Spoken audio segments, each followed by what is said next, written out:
There were points where I was investing upwards of $60,000. You say that was like kind of the first boost in your career? I had a waiting list of like 4 and 5 months. And it was only microblading? That's when I met my mentor. Who was your mentor? And there for a while, I took on as much education as I possibly could. How did you find out about it? What that championship did for my career.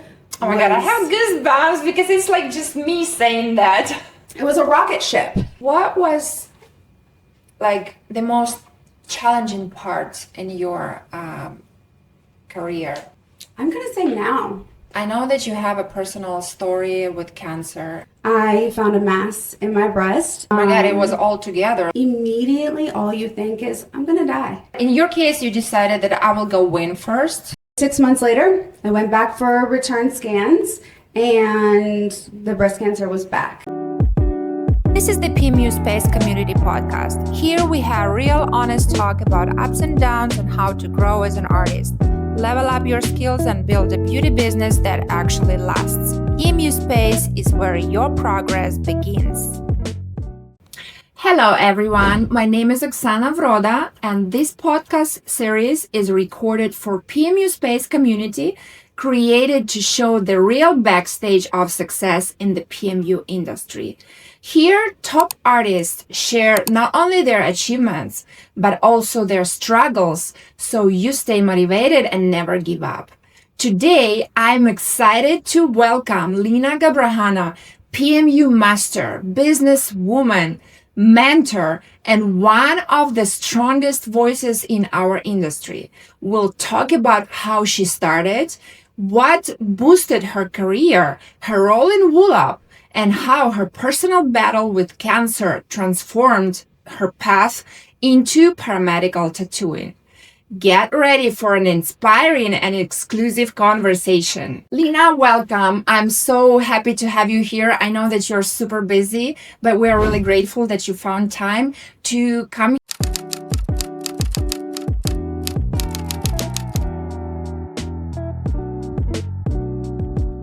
here, and I really hope for your very honest and open conversation today. To warm up, we have a game for you. Let's play the rapid fire question game. Are you ready? Brows, lips, or eyeliner? What's your favorite? Oh, that's good. That's really good. Fast. Lips. Lips. Ooh. What pigment brand do you use the most? It's gonna be Hanafy, probably. Good. You go to PMU machine. Oh, my mini flux. Early bird or night owl? It depends on the occasion. I'm gonna go with night owl. Good. Me too. Competition stage or teaching stage? What excites you more? Again, that's tough. They're both very equally exciting. Competition stage. One PMU tool you can't live without. Something that is like a must-have in your studio that you cannot do My anything. mapping brushes. Your what? My brushes that I use to map with. Okay. Instagram or TikTok? Instagram. What's your guilty pleasure food? Food? Oh Yes. my gosh, I love all food. Can't you tell? All food. Italian. Okay. What exactly? Pastas. I love pasta. One word to describe your PMU style. Free. What is something people don't usually know about you outside of PMU? A lot of people don't know that I actually grew up riding horses professionally, and I competed all the way till I was 19. Wow. Do you still have, I still ride, yeah, for fun, on the weekends or when I have time, I'll go and ride, yeah. Do you have a horse? No, not right now. You dream about having one? Yeah, one day I hope to have like my own ranch and, get back to kind of doing the things that I love and that I miss, yeah.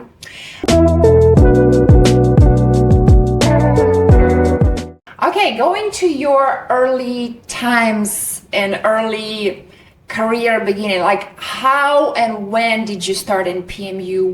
What brought you to this industry? So we are in the city that started my career. Many people don't know this because I am an artist that's based in Arkansas, right? And based in Arkansas for good reasons. I'm very able to go to wherever I need to go to. But my career started here in Florida. I was a brow artist much longer before I did any permanent makeup. Had never heard of permanent makeup in my life. You know, scrolling, I think on the time it was Facebook, and I saw microblading.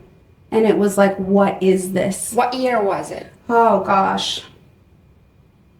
Maybe like 2009, 2010 was Wow. like the first time that I like started to see this, right? And as a brow artist, you know, 2013, 14, when I really started to take my makeup career to become just a brow artist. And there weren't very many at that time, you know, but I knew there had to be somebody that just specialized in just brow artistry. So I found those people, Joey Healy in New York, Kelly Baker that's in LA, and I began Are we talking about to, like a brow shaping yes, and tint? just the art of brows. Creating brows that match the face. And it's a whole nother side of our industry that kind of gets neglected, right? But as a permanent makeup artist, I always preach on this. It's a whole nother side of our industry that we can capitalize on that revenue and have more of a steady revenue if we're offering those services as well as permanent makeup. It goes hand in hand, you know, so I began to study brow artistry, saw microblading, and blew my mind.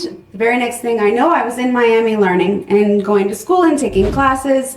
There was a company from London, Everlasting Brows. I was in their very first United States class. 6 months later, I was a trainer. Wow. Wow. And didn't know any better. You know, I did not have the knowledge.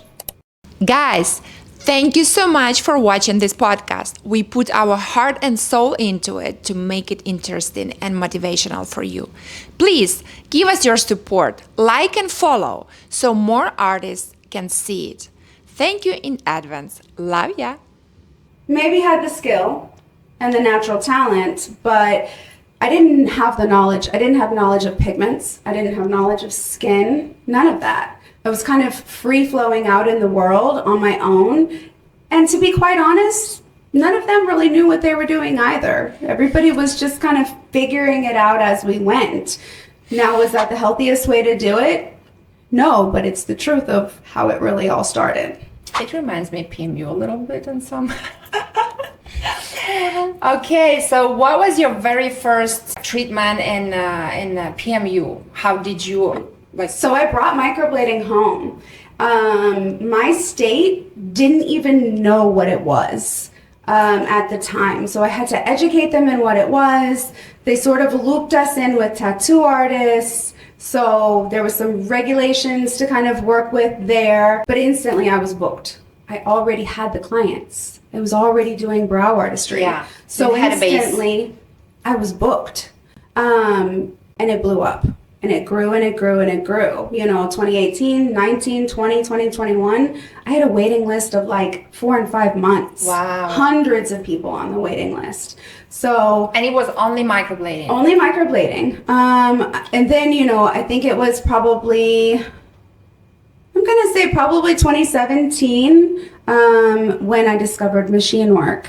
And then that's when I met my mentor. And for the very first time in my career, Who was your mentor? Christina Melichenko. Oh, wow. And she sort of took me under her wing. I don't know if she saw something in me or what it was, but, you know, kind of just took me and like said, no, we need to go backwards. We need to learn all of these things that are so necessary. I call it the ABCs of PMU, right? And now as a teacher and trainer, it's a necessity. Like, we learn all of that before you ever even put your hands on the machine. The skill will come. But if you don't know what you're doing and why you're doing it, the skill's not going to be there. It's not going to match. So I learned machine work. I picked it up very quickly, and it just began to expand my services.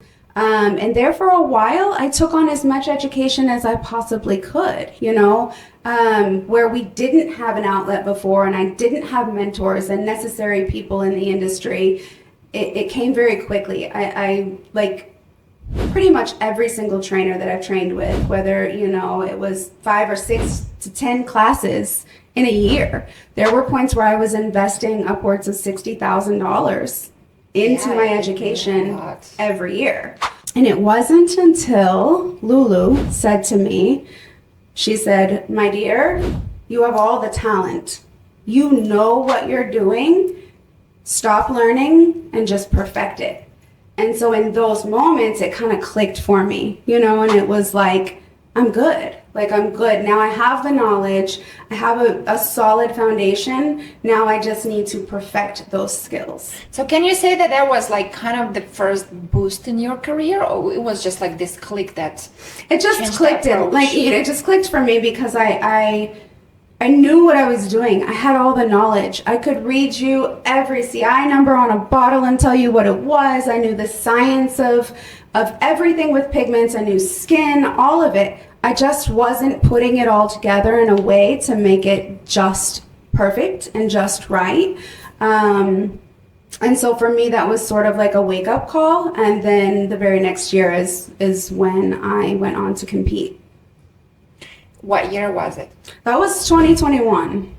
Okay. So it was the very first year that WULOP USA was brought to... How did you find out about it? Like, Christina pushed me to do it. Okay. So I had no idea. I had never heard of it, as most American artists will tell you. They have no idea what WULOP is.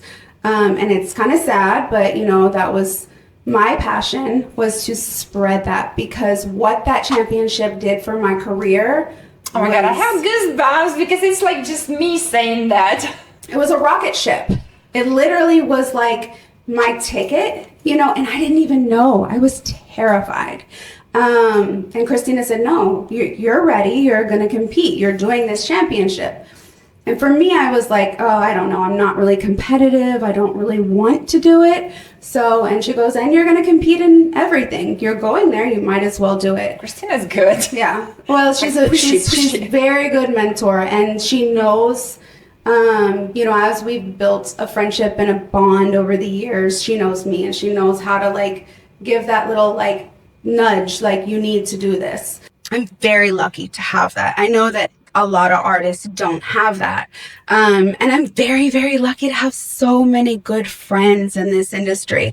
I know at any moment I can pick up the phone and call any one of them, and they're going to be like, "You're amazing. You got this. Like, why are you even doubting? Why are you hesitating? Like, just do it." You know, it's such a blessing, you know, to have that, because I know a lot of us feel very alone in this industry often, you know, until you get plugged in with your people. I mean, you know what I mean when I say that. Until you find your people and you get plugged in, you kind of feel a little isolated.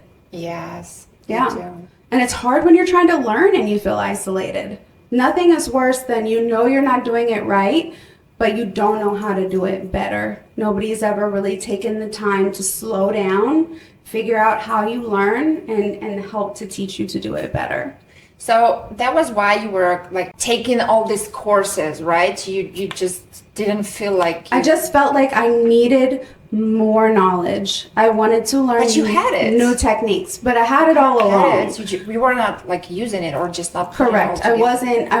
I always say permanent makeup is a puzzle, and you have to have all of the right puzzle pieces, or it doesn't click. It's not going to come together. If you are using the wrong needle for that skin type, if you're using the wrong pigment color for that skin tone, even the wrong hand motion, your canvas is not going to turn out the way you desire. I have something exclusive for you here. Are you a PMU artist in your first few years trying to figure it all out? Or maybe you're an established artist looking to be a part of a supportive community that actually gets it? Or maybe you're already in the beauty industry thinking about getting into permanent makeup, but not sure if it's the right fit. PMU Space gives you a real look at what it takes, the techniques, the struggles, the breakthroughs, and the business side too. It's your opportunity to explore the world of PMU and decide if it's truly for you. It's a growing support system packed with real advice, live sessions with top artists, and the community that talks openly about what's really happening behind the scenes. Whether you're building your skills, exploring the path, or just looking for your people, PMU Space is where the progress begins. Click the link below or scan a QR code and start exploring PMU Space Community today. Your journey begins now. So, what was like the most challenging part in your career path? I'm gonna say now. Really? Let's talk about it. I'm gonna say now. My career looks very different than it did 5 years ago. 5 years ago, my sole focus was being a champion artist. It was teaching my students. It was developing my team and my staff. You know, it's like that was my path, my goal, and my vision. Now my goal, my vision, and my path is much bigger. There have been, and I think that a lot of artists right now are going through this. There's been some pivots in my career, some things that I've had to let go of. And it's like figuring out what the new normal is and figuring out. What were those things? Can you share? I can share. So for instance, it's no secret that, you know, I have a knack for organizing. I'm really good at maintaining relationships, and I know how to put things together and carry them out successfully. Not everybody has that skill, you know, and production it's hard. It's challenging. It comes with a whole other bag of things. So, you know, if that looks like me helping other people to organize their conferences, not as the face, but sort of more behind the scenes, you know, making those connections for them, introducing them to the right people, helping them to understand how a successful event flows. That's one piece of what I'm... But it sounds like a whole new business. It is. It's a whole new side of things. Training, of course, is always, I mean, I think as once you get to the master level in this industry, you know, training definitely is a priority. And if you have a heart for the industry and want the industry to improve, your number one passion is going to be helping those people get there, right? So that's a big part of it. But there are many pivots, you know. Now I travel so much. I'm gone a lot. I don't have the necessary skills to necessarily be grooming a team and, you know, helping to run a full-time studio. That looks a little different for me now, like working and focusing on my work and my clients, and then elsewhere. So it's still investing in other people, but it just looks differently. What brings you, in fact, now more money, like your trainings, clients, other businesses? I mean, trainings is always going to be more financially rewarding, you know. It just depends though. You know, there are some training classes you go to and the expense of travel is very, very expensive, you know. I would say clients. Clients has always been my bread and butter, you know. Like if I'm in the studio, you know, working all day nonstop on clients, it's going to be a lot more revenue. But if you do a class and you have 8 students, each student's paying $3,500 for your class, well, that's a nice reward. Now, what they don't see is the months of investment behind that training class. You know, like for instance, my paramedical training, that cost almost $20,000 just to get that up and going, whether it was from the educational videos that had to be filmed, the training manuals, the structure, everything. It's time, you know, it doesn't happen overnight. So, yeah, I mean, trainings, I would say, is probably a top revenue, but then the steady revenue is going to be your clientele. Lena, you were the first one to bring Hanafy brands to the USA. Tell us a little bit more about it. How did you even find out about this Russian brand, and how did you tell us your story with the Hanafy? Okay, so let me rewind. I was, and if you can imagine this, I was the first American ever to compete in WULOP, meaning United States American, not Ukrainian American, not Russian American, not Asian American, American. like American English speaking, like don't know anything about anything, like brand new. So imagine this brand new student, and you throw them into this pool with the best masters in the world, you know? So for me, going to that championship, I felt like a kid in a candy store. You know, it was like, I was like fangirling for the first 2 days. I'm like, oh my goodness, that's so-and-so, and that's so-and-so. And just, I was, you know, just out of my mind. It was such an honor and a privilege, but it was also so eye-opening at the same time. I met Mohammed. He was there selling pigments, and he said, "You're American." And the WULOP USA, Yes, the first one? 2021. Oh, really? And Wow. they were there, they were selling pigments, and we met, we immediately clicked. He's such a great guy, and Yes. like has such a great personality.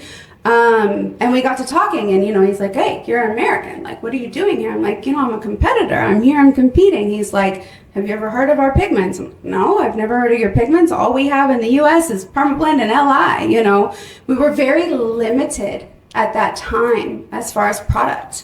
In my opinion, we had okay products here, but we didn't have good products here. And it was very hard to get them here. So Mohammed, you know, gives me a bunch of pigments. I go home, I try them. And when I tell you, these products changed my work overnight. Overnight. My work went from looking good to looking incredible. And it had a lot to do with the products that I was using. So then after... And before that, you were using what? Permablend, yeah. And not that Permablend's a bad product, it's a great product, right? But it's just, there are certain products in our industry that are just an elevated level from how they go into the skin, how they heal in the skin. And it also depends on technique, like, you know, how you work. It's individual. Also. And you have to understand that most of my masters and most of my mentors and trainers are all going to be international trainers. I've only ever trained with one American trainer my entire career. So I also feel like that's another advantage that I've had in this industry, is just picking and choosing my trainers very, very wisely. But so I brought the product to America and started to introduce it to my colleagues and convinced them to try it and use it. And same thing, they're like, "This stuff is amazing." I said, "I know, I'm gonna start selling it here in the US." So yeah, so that's kind of how that whole relationship started, and still maintains, you know, to today. So now you're in the pro team. Yes. So now it looks a little different. You know, we're more distributors here in the US, right? So with more distributors comes, you know, like less orders and whatnot. But when you're so busy and your hands are in so many projects, distribution has never been my bread and butter. It's never been my primary. It was more my passion to provide really good products to the artists that are here in America. Yeah. You were saying about other projects. Can you share a little bit more of what projects are you into right now? And yeah, just open the curtain a little bit. So in my paramedical world, which is my 100% focus right now, I'm doing several things. I'm starting a nonprofit organization that will raise funds and money for women to have their areolas reconstructed. As we know, some insurances, very few insurances, do cover the cost. The problem is artists have a disconnect. They don't know that they're not insurance specialists. We're artists. We don't know how to file those claims. Often those claims sit there for months at a time. We don't get paid. There has to be other ways to help these individuals and other ways for us to generate revenue. So I am starting a nonprofit. My goal is going to be 100 people per year will have it funded by the nonprofit to pay for their services. And then the artist gets paid. The client will have a beautiful result. It's a win-win situation. I've also recently been inducted to the Rockefeller Cancer Institute Envoy Board. So I am one of 10 people that will study cancer advancements in the state of Arkansas. I'm the only one that's not a doctor. And we will just study medical innovation in the world of cancer. And furthermore, breast cancer, my purpose for coming on board with that was for community involvement, to really push community involvement and continue to break those barriers to not talk about breast cancer. You know, most people don't know that when women undergo a mastectomy that they lose their areolas and their nipples. Most people don't know that. So it's because it's not talked about. Like really like a taboo topic. Yeah. And they're very ashamed. So I understand why they don't talk about. You may have girlfriends that are survivors and they've never talked about it. They're embarrassed, they're ashamed, you know. So I'm trying to break those barriers and get more open conversations flowing about the topic, even amongst the medical industry, and let them know that we have really incredible artists that are available to them, artists that are willing to even travel to them if they can't find somebody in their region. So those are all sort of projects that I'm working on.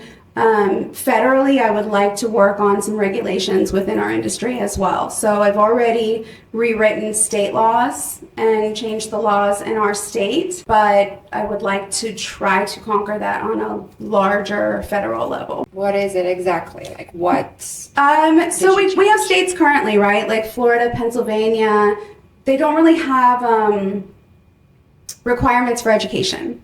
So what you end up with are trainers or individuals. They do these quick 2-3 day classes and then spit you out into the world, and you're not ready, right?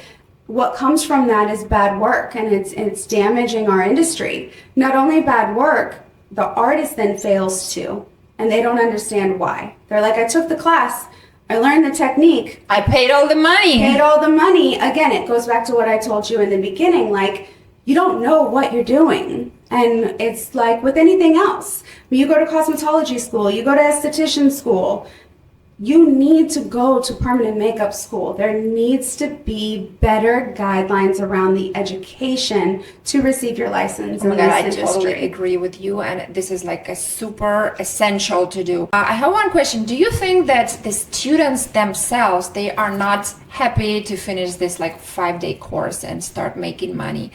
Or it's just like what they are being told about, like all over, you know, we say like, yeah, take the basic course, it's 5 days and you can go and make money and become a millionaire in a month.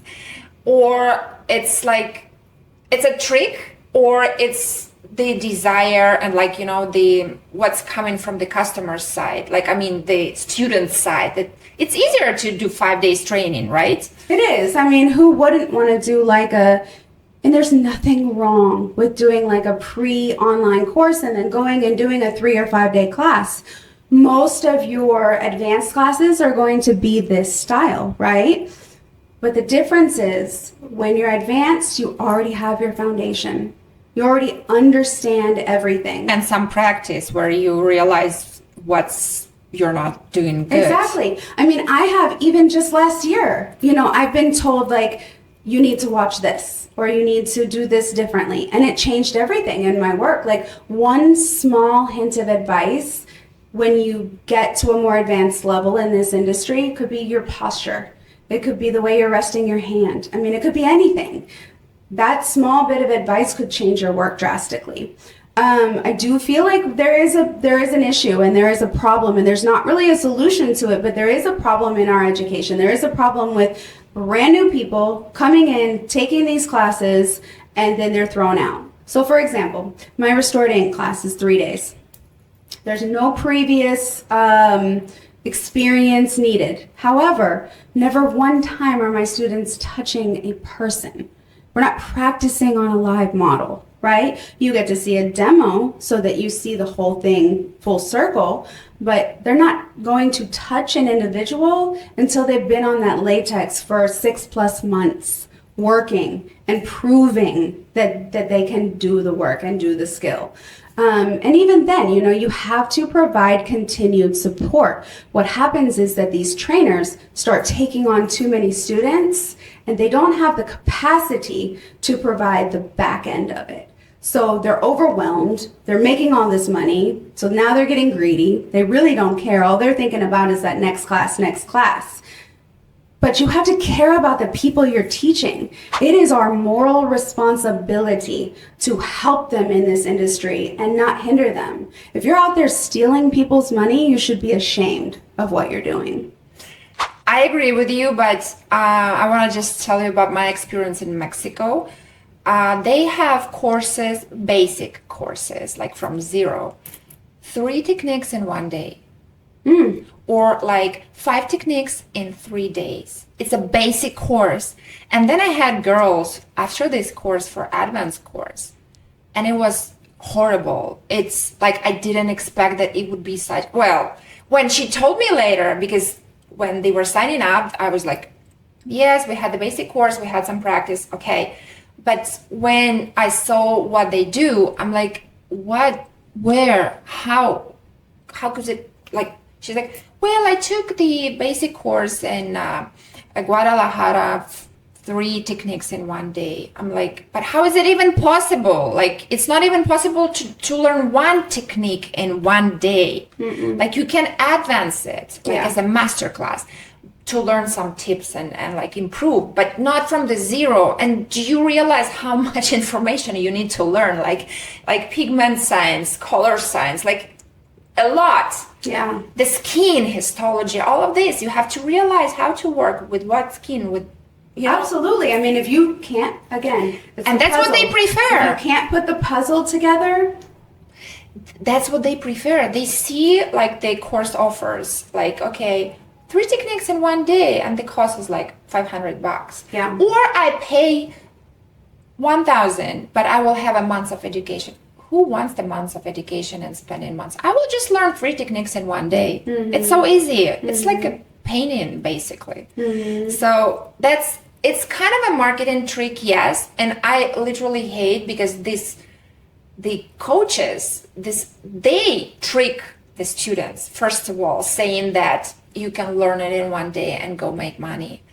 And this is crazy. And the students, of course, like, you have to understand that it's impossible. Like, well, then you have unmet expectations, right? And when you have unmet expectations, now you have people who feel discouraged, they don't feel worthy, they're intimidated, and they're not going to be a successful artist. Absolutely. So what does that say about you? Yeah, you know, absolutely. I would not it's want ruining somebody the industry. saying, absolutely. You know, Lena Gabrahana taught me, and I feel like I can't do anything. Like, she didn't teach me anything. You know, I don't want that. That's not what I want. I wish there were more artists like you, like trainers that are conscious and that are responsible for their student, basically, because unfortunately some of them don't. We could kill our own industry overnight. You know, the permanent makeup industry in the US specifically is still growing. You know, I often hear artists say it's oversaturated here. And my response is, you have no idea what oversaturated is. Until you have master level artists on every corner charging $200 to do a lip blushing or $150 to do an eyebrow, you have no idea. And their skill level is superb. Like, they are amazing individuals and amazing artists. I said, you have no idea what oversaturation is. We have an open industry. And I actually also think that it influences the customer side, because the bad quality of services that are given, it just scares more and more customers to go and get permanent makeup done.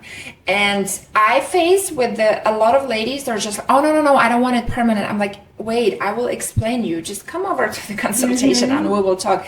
So I show them different side. I explain. I show the idea how it looks, because they have this vision of the blue grandma eyebrows that never fade.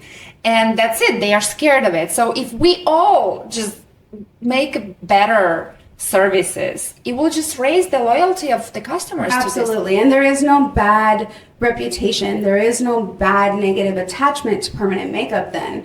If you have more artists producing better work, right? Does it take a little longer to get there? Yes. But in the end, you're going to be able to build a clientele so much easier because your work is better and because you understand. So now, instead of feeling alone because you can't reach out to your trainer because they're not supporting you, you already know, well, these brows healed this way because I did this, or I chose the wrong this, or, there's steps to troubleshooting, and they have to be able to do that a little bit independently. Not always, but I would like for my students to be able to stand in front of me, present a case, which is what we do in our 6-month program.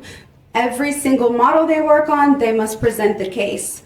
Fitzpatrick type, skin type, needle type, chose this pigment because it contains blump, blump, blump. You make them think and analyze. Blump. They're presenting it as though it were a medical case and they're about to do surgery. This is permanent. You're putting something permanent into this person's body. Know what you're doing before you do it. Absolutely. So it's just a different style. Some It's may a proper say style. It's a little hardcore. It's a little bit, like pushy or whatever, but it's just, I want people to be able to be independent and be strong and that know they're making the right decisions. And a big shout to you that you're trying to change the regulations, like law regulations. I would like us to see something more like a 3-month program across the country. Like at the very minimum, 250 hours, 3 months. That's, ideal, and the institutions or trainers need to be a certified institution, whether that's through private career board of education or something along those lines. And no, it's not all figured out yet, but I think that a lot of that would help. You know what I mean? You're always in every industry going to have good and bad, no matter what you do. But we need to understand that if we all want to keep our jobs 10 years from now, we have to be part of the change. We have to be part of the solution. Stop worrying about just you and think about our industry as a bigger picture. Absolutely.